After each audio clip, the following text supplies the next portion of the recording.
Our next storyteller also reached out, which was really great. Definitely had seen him around in the community and was excited he was willing to be a part of our storytelling event tonight. We have Mike, and actually forgot to ask how you pronounce your last name. Bacos. Bacos. Yeah. So we've got Mike Bacos coming to the stage. He's got quite a life history, just alone. Like, the dude just needs to run his own podcast about the shit he's getting into. His life has taken him around the world, from flight decks on aircraft carriers to blocking punches and kicks in movie Thai rings in Thailand. Oh, that is a complicated sentence, sir. And pressing camera lenses against the cage during some of those historic UFC fights. He's been to 26 countries, got into motorcycling through riding scooters in Thailand because what more fun is it than that? He's had memorable rides, including riding a BMW GS 1250 from Mexico and into the mountain ranges of central Mexico, to riding a Harley road glide down the PCH from San Francisco to LA, and then again from Vegas to the Grand Canyon. And currently, he is just trying to deal with the middle class life in order to fund his next amazing adventure. So we are here to hear Mike's crazy travel adventures so far. Please welcome to the stage, Mike Bacos.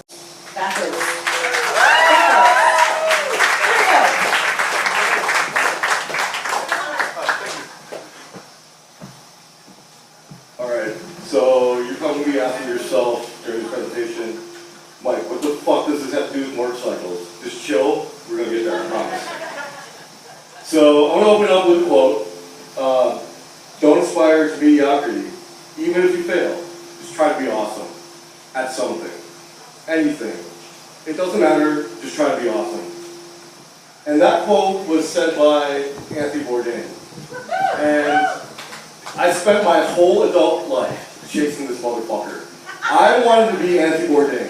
And if you don't know who Anthony Bourdain is, he basically got paid to travel around the world, eat awesome food, and create awesome stories on CNN.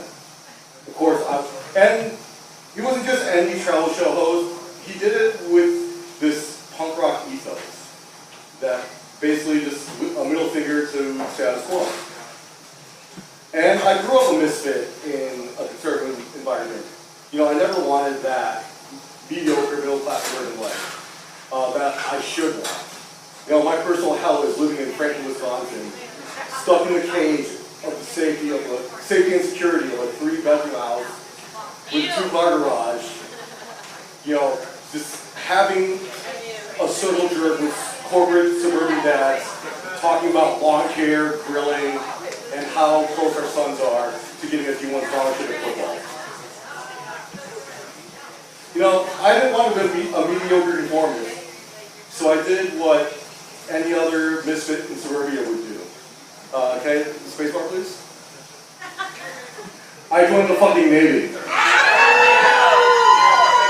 So, I joined this Navy for the same reason any 20-year-old douche bro would join the Navy. I wanted to get drunk in foreign ports, and I wanted to fuck foreign chicks. And you know, over those 5 years, I sailed across both the Pacific and Atlantic Oceans, visited 10 countries, and I have a bunch of stories about Russian hookers, but you know, we'll save that for a later talk.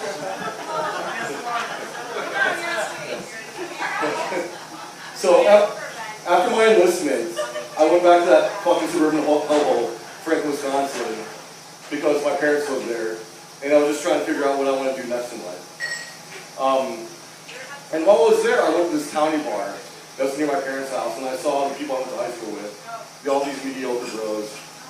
And, you know, we had the casual, oh shit, Mike, I haven't seen you in forever, man, what you been up to? Oh, well, I joined the Navy, I was stationed in Virginia, I went to Dubai, Japan, Malaysia, Australia. What have you guys been up to? Yeah, we've just been here for the past 10 years, just drinking at this bar and playing softball. And I was like, okay, well, you obviously aren't my people. And I tried to extend an olive branch to see if they wanted to hang out. I said to them, hey, well, I go to downtown Milwaukee every once in a while, if you want to meet up there. And they're like, oh, we don't go down there. And I'm like, why? Oh, it's too far. Now, mind you, Franklin, Wisconsin is a 20-minute drive from the city of Milwaukee. It's in the same fucking county. And as I started reconnecting with them, they just kept talking about Fox News, and they were on this Fox News train. And they acted like they knew everything about the world without leaving a 5-mile radius outside their door, both physically and culturally. And I told myself, I don't want to end up with like these lame-ass bros. I just want to do something different. So I was working on my bachelor's degree online, and I was getting my GI Bill. And I realized, oh shit, I'm working on my degree online, and you're giving me money, and I can live wherever the fuck I want. So I remember watching Jean-Claude Van Damme movies as a kid. And he'd be doing Muay Thai, training some old Asian dude. The dude didn't look Thai, he was Japanese, but I'm sure the casting director was like, oh, Thai, Japanese. That's pretty close, we'll put him in. And in those movies, he was kicking banana trees and doing splits with like makeshift rope pulleys, fighting dudes with broken glass glued to his palms. And I was like, fuck yeah, dude, I want that badass life. I want to fucking do that shit. So yeah, that's what I did. Can you get space bar, please? So I went to Thailand to train and fight Muay Thai. I was living my Jean-Claude Van Damme dream. And it turns out that training in Thailand isn't like the movies. Like, you don't kick banana trees, you don't get glass glued to your fist, you kick heavy bags, and wear boxing gloves like a normal person. It's like training Muay Thai in America, but in Thai, basically. So while I was living in Thailand, I had my first foray into the two-wheeled motorized vehicle world. Can you get the space bar, please? I had this like little Honda Wave 125. Obviously, this is well before I discovered motorcycle safety courses. My Squid Game was full on. I even had the fucking toe shoes. I'm like, dude, I'm not helmet. What the fuck is that? But even though I rode for the utility in Thailand, I still felt that freedom of not being caged in a car and just feeling that wind blowing in your face. And I would have liked that protection though when I got T-boned by a pickup truck in the parking lot in Thailand. But at least I was wearing a helmet that day. And I also got into photography while I was in Thailand. I met a couple of documentary photojournalists who sparked an interest in photography in me. So when I came back to the States, I just bought a DSLR and taught myself photography. It's basically a fancy camera. It costs a couple $100. And yeah, I taught myself photography.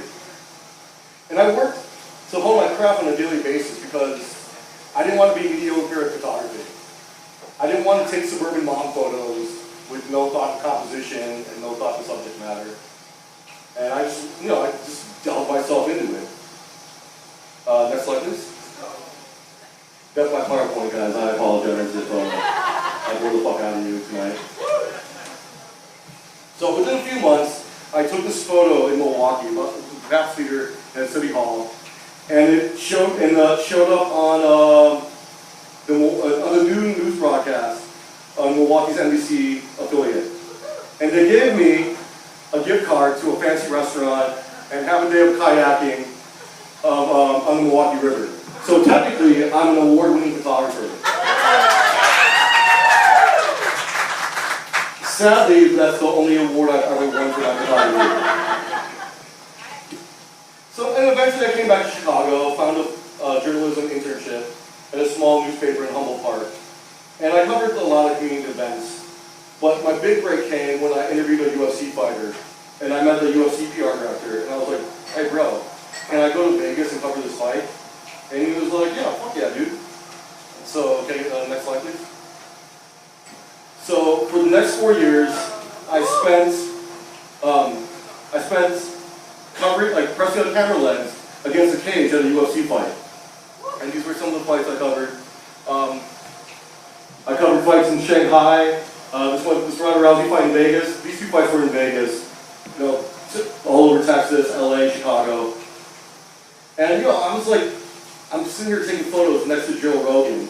And this is before he went on his anti-vax, being a poster boy to incels and all that shit. And during that time, there was this, the top MMA photographer, he was rocking a Rutgers hat at the Octagon.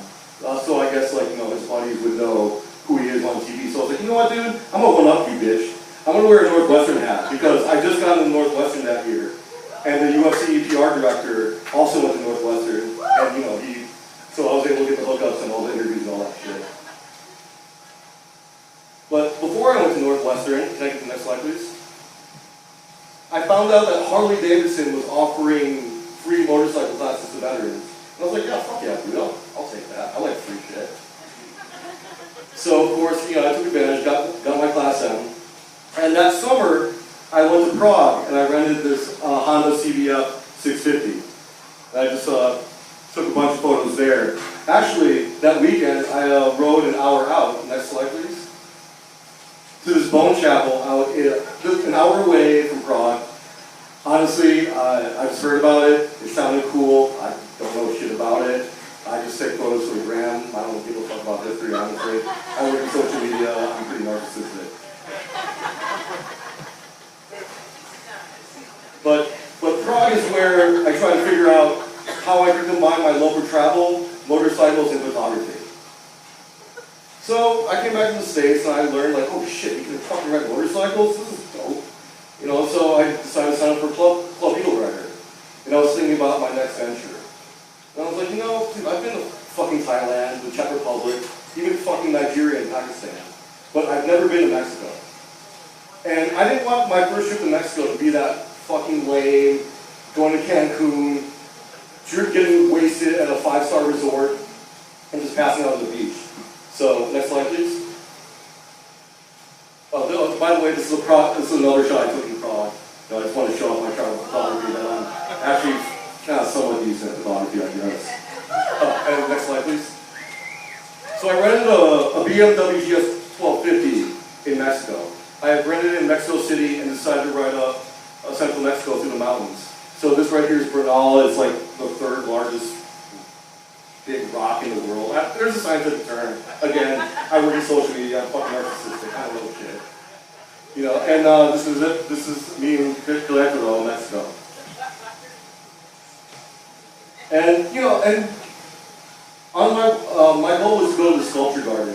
And on the way to the sculpture garden, there was this, there's this mountain range. You know, there's all these switchbacks, 2-lane highway, but one mistake, you just fall off. It's like, you know, right in the Smokies. Just one mistake, you'll drop your bike 300 feet off the cliff. And I wanted to take a photo just to show how awesome it was, but I didn't want to die that day. And also, if you've ever driven in Mexico or Asia, you know that driving rules are non-existent. So there are times where I would take a blind curve, and all of a sudden I'd see a bus. I missed a bus by the skin of my teeth. So there was multiple times I almost died that day. But on the way to the sculpture garden, next slide please. There was all these UNESCO sites along the way. There's all these they're called Pueblo Mágicos. But you know, I just decided to get my travel photography on and just take some photos just because that's what I do. I want likes on the gram, you know. And eventually, can I get to the next slide? I eventually made it to the sculpture garden. And it is pretty dope. What's awesome is not many Americans have heard about it.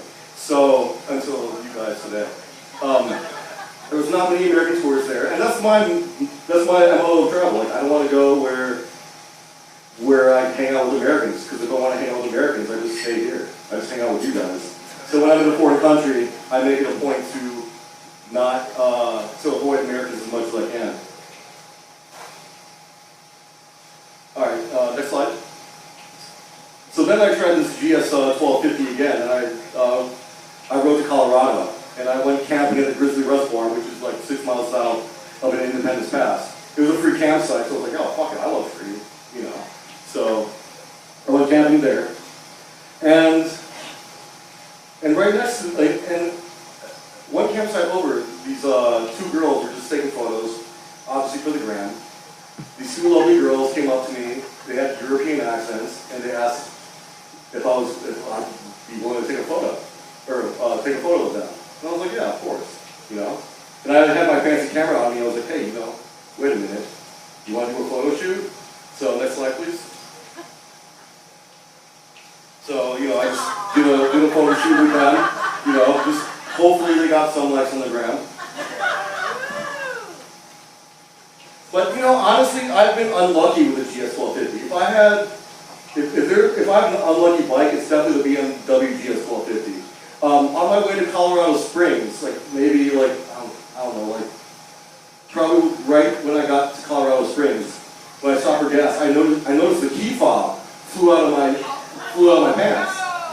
And I was like, oh shit, well, how am I supposed to keep going? So I had to call a Eagle Rider, I had to get towed back, it took an hour.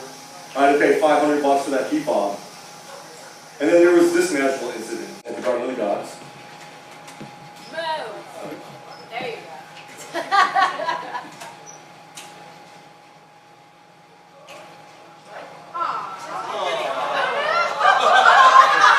It looks cooler in slow-mo.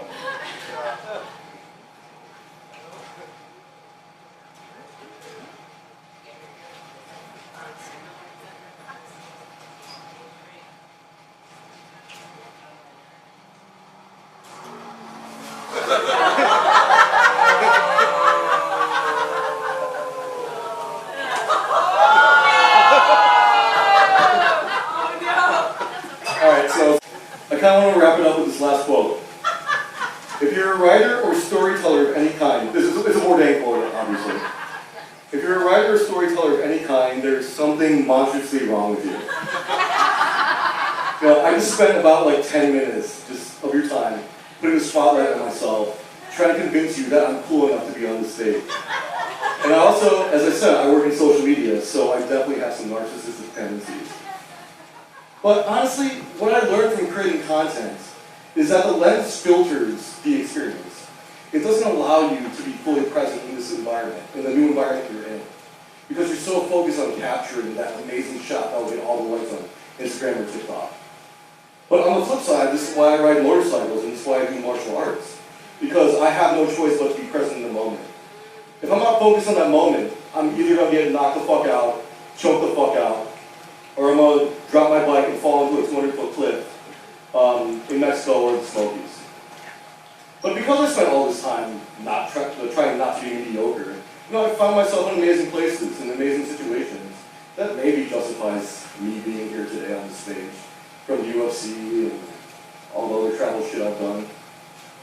And I've constantly pushed my craft to take exponentially better photos than your Facebook friend that you went to high school with, but never talked to, yet they want to make their mundane life seem interesting. But that's combined with my imposter syndrome, and it creates this insecurity where I'm jaded as fuck about social media content creation. I'm overly judgy about your social media content, about how mundane people are on social media. I always wonder, when am I going to develop this drug habit to numb myself from the boring content I see? But I suppose there are easier ways for me to admit that I didn't get enough hugs as a child. But no. Oh, thank you. But no, I've changed my tone. I don't want to be Bourdain anymore. I don't want to focus my travels on capturing the amazing content that people love on social media to succumb to the pressure of constantly creating, where I just forget to enjoy the moment. I just want to be there for the chance to get out of my comfort zone so I can come up with a better story next time I'm on stage. But the camera's my drug, and I'll still practice my craft whenever I can. Next slide, please. I finally caught up to that motherfucker. So this is UFC 175. Ronda Rousey is about to walk out to the octagon. And I was scanning throughout the crowd. I was like, dude, there's got to be someone famous here. And all of a sudden, I see this tall, white-haired dude walking toward me. And I had my press pass on, I had to be professional. But I was like, oh, fuck, you're Anthony Bourdain. I'm sorry I'm being unprofessional right now, but I just want to take a photo with you. And he just pulls back, shocked, and he looks at me and he's like, so I had this Australian photographer next to me, and I was like, hey, dude, can you take a photo with me with Bourdain? And he's like, oh yeah, sure, I'll take no problem, I'll take a photo with you. So I got this photo, I got to meet my hero for 5 seconds, and it was fucking awesome. And, you know, I wish there was a time where I got to meet him another time to apologize for being unprofessional at UFC 175. Obviously, I never got that chance, but, you know, it would have been cool. And thank you very much.